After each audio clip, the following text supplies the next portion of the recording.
Welcome to Prayagraj. आज हम वरिष्ठ पत्रकार आचार्य श्रीकांत शास्त्री जी से एक खास मुद्दे पर बातचीत करने के लिए यहाँ पर बैठे हैं, जो कि एक भू माफिया से संबंधित है और आजकल वो लगातार पेपर और न्यूज पे ये खबर चल रही।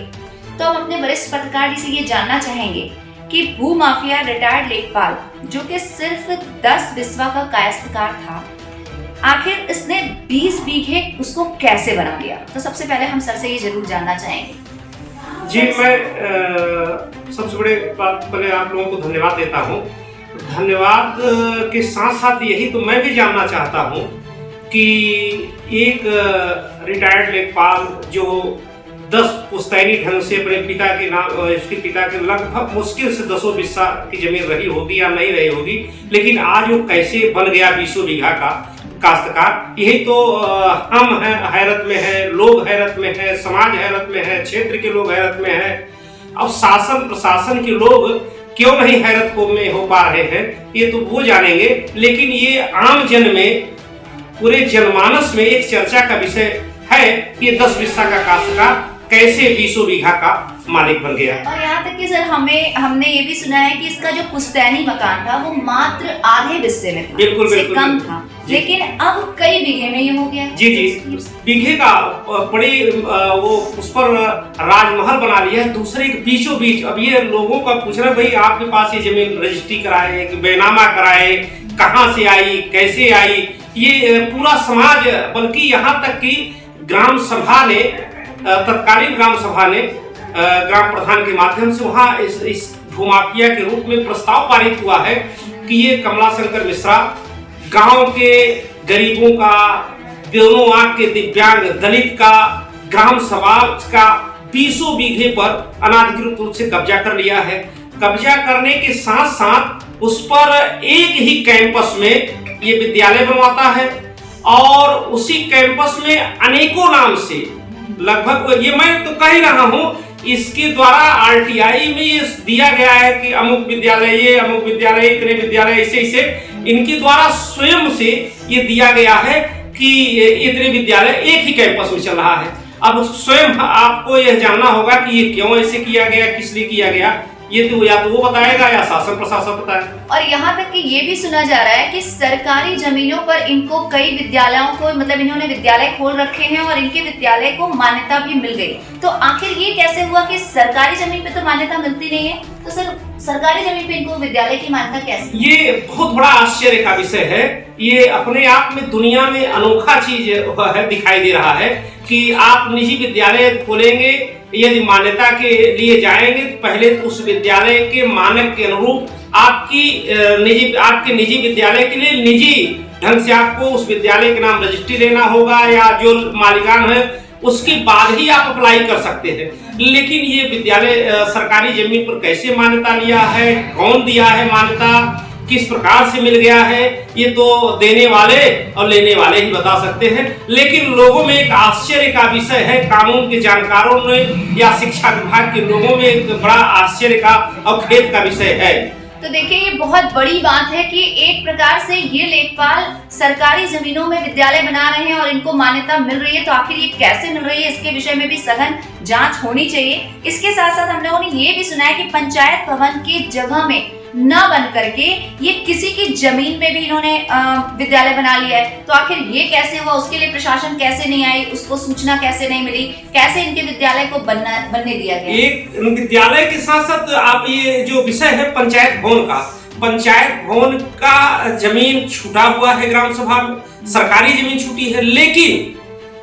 इसके सातिराना या इसके मतलब कुचक्र या इसके षड्यंत्र के तहत किसी के खलिहान में ये पीड़ित पक्ष शारदा प्रसाद आदि के जो पुश्तैनी सैकड़ों बरस से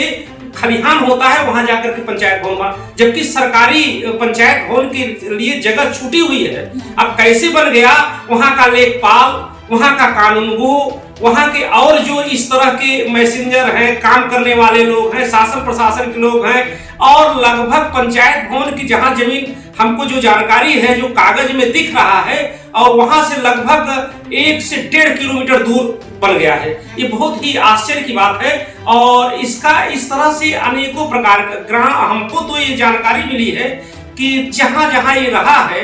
जिस जिस गांव में लेखपाल के पद पर कार्य किया है, उस गांव का ये अलग से बस्ता बना लिया है और वहां भी ऐसे किया है। दूसरी बात, ये 1980 के दशक में ग्राम सभा इटहरा में चकबंदी प्रक्रिया के दौरान ये अपना कार्यक्षेत्र अपने गांव में ही करा लिया और उसी के दौरान ये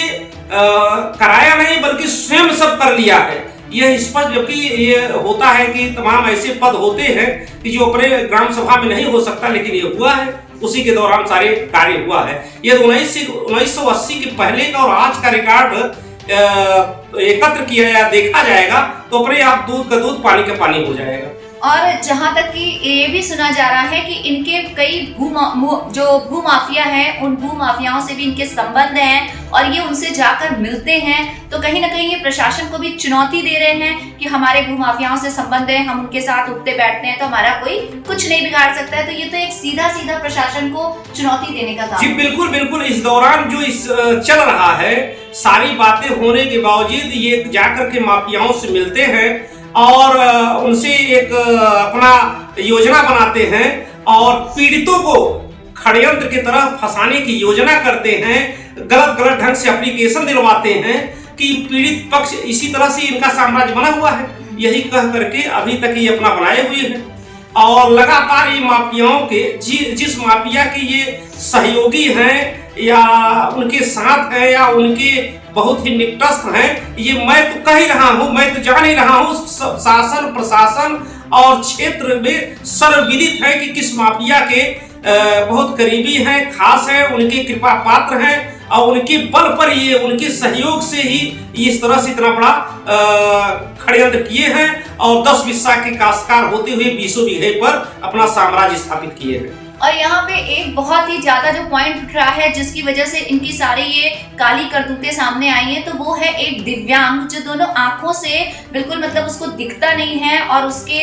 एक बेटा है और जो बहुत ज्यादा पीड़ित है, जिसने मीडिया वालों का सहयोग लिया अपनी आवाज उठाने के लिए, प्रशासन तक और सरकार तक अपनी बात पहुंचाने के लिए कि उसके कई बीघों की जमीन को इन्होंने कब्जा कर लिया है और वो दर बदर की ठोकर खा रहा है, दर बदर भटक रहा है और वो आवाज उठा रहा है लेकिन उसका कोई सुन नहीं रहा है, जिसके लिए उसने मीडिया का सहारा लिया है। तो सर इस पर भी थोड़ा विशेष ध्यान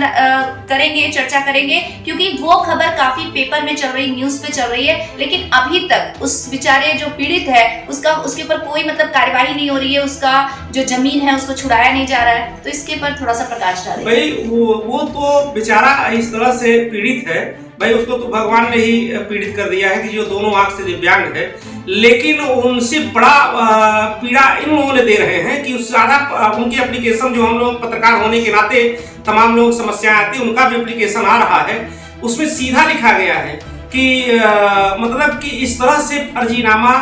झूठे हलफनामा देकर के उनकी जमीन को हड़प लिया गया है और वो बेचारा दोनों आंख से दिव्यांग है, कहाँ लड़े, कहाँ जाए। 10 साल से 15 साल से वो एप्लीकेशन दे रहा है, न कोई सुनने वाला है, न कोई जानने वाला है, न कोई देखने वाला है, न पूछने वाला है कि आपको आखिर ये जमीन मिली कैसे उसके आप उसमें बताया। अभी हमने एप्लीकेशन में पढ़ा कि ये एक एप्लीकेशन में किए कि उनसे हमारा सुलहनामा हो गया है, एक में कह रहे हैं कि ये अमुक जात के नहीं थे, अमुक जात के थे, एक में कह रहे हैं कि ये है ही नहीं, तरह तरह की बातें करके उसका जो एप्लीकेशन में दिख रहा है। इस तरह से यदि आपको बताया जाए तो एक लंबी इनकी फेहरिस्त है। पूरा क्षेत्र ग्राम सभा में यदि खुली बैठक कोई शासन प्रशासन बुलाता है इनके बारे में, तो सारे लोग अपनी अपनी समस्या लेकर के, अपनी पीड़ा लेकर खड़े हैं कि हम इनके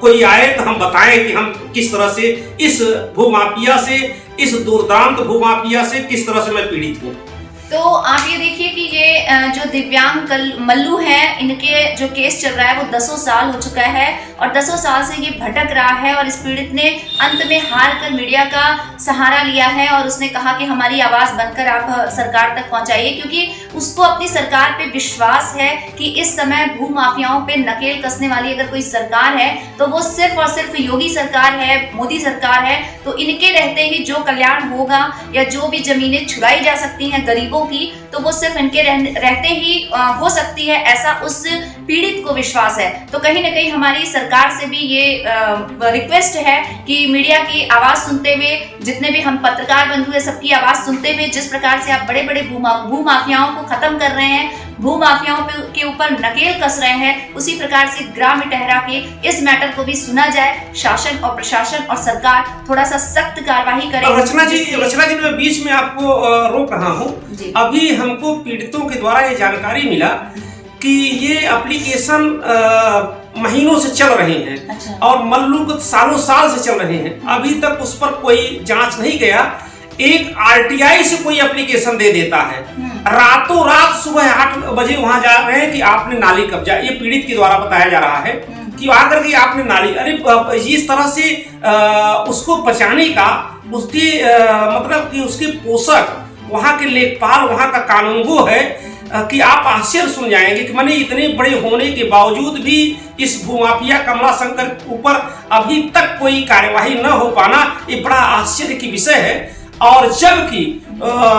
मुख्यमंत्री रोज कह रहे हैं, उस पर जिलाधिकारी महोदय जी आर्डर कर रहे हैं, लेकिन किस कारण से, किसके द्वारा इसको बचाया जा रहा है, अब ये तो ये बताएगा या इसके सहयोगी गण ही बता सकते हैं। तो देखिए, बहुत बड़ी बात है कि अगर एप्लीकेशन डाला जाता है और रातों रात एक ऐसा एप्लीकेशन आता है जो उसी पीड़ित के खिलाफ हो जाता है कि आपने इस पे कब्जा किया, उस पे कब्जा किया, और इस तरीके से सारे एप्लीकेशंस को दबाया जा रहा है। नाली की बात करते हैं, जबकि ऐसी कोई बात नहीं है, लेकिन वहां पहुंच जाते हैं, लेकिन ये इतनी बड़ी घटनाओं पर नहीं पहुंच पाते। तो इन सभी घटनाओं पर विशेष ध्यान दिया जाना चाहिए और पीड़ितों को इस भू माफियाओं से छुटकारा मिलना चाहिए। यही हमारी आपसे रिक्वेस्ट है, सरकार से रिक्वेस्ट है, प्रशासन तक, शासन तक ये आवाज पीड़ित मल्लू की ही नहीं बल्कि वहां के जो और भी पीड़ित है, सभी की ये आवाज बन करके हमारे चैनल के माध्यम से आपके पास पहुंच रही है। तो आप इसी तरीके से और भी जितने पीड़ित हैं सभी की मदद करने के लिए शासन और प्रशासन ज्यादा से ज्यादा आगे आए और सख्त कार्रवाई करने का, दिशा निर्देश देने का कष्ट करे। और हम लोग पत्रकार होने के नाते इस तरह से पीड़ितों का, गरीबों का आवाज उठाते रहेंगे